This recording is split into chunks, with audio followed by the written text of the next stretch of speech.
Siniwalat ni dating DPWH Undersecretary Roberto Bernardo na nakatanggap siya umano ng 130 million pesos noon mula kay dating Congressman Saldico bilang balato. Tumestigo si Bernardo sa Sandigan Bayan para sa kasong malversation laban kay Ko at ilang dating DPWH officials kaugnay sa halos 290 million pesos na flood control project sa Nauhan, Oriental, Mindoro. Sabi ni Bernardo, binigyan umano siya ni Ko ng 100 milyong piso mula 2023 hanggang 2025 sa pamamagitan daw ni dating DPWH Engineer Henry Alcantara. 30 milyong piso naman ang idinaan umano kay dating DPWH Regional Director Gerald Pacanan sa parehong panahon. Sinusubukan pa namin kunan ng paayag ang mga binanggit ni Bernardo.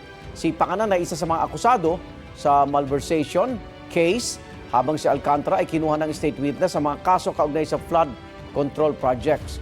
Nauna na itinanggi ni Ko, nakakakuha siya ng milyong-milyong pisong kickback mula sa mga proyekto ng gobyerno.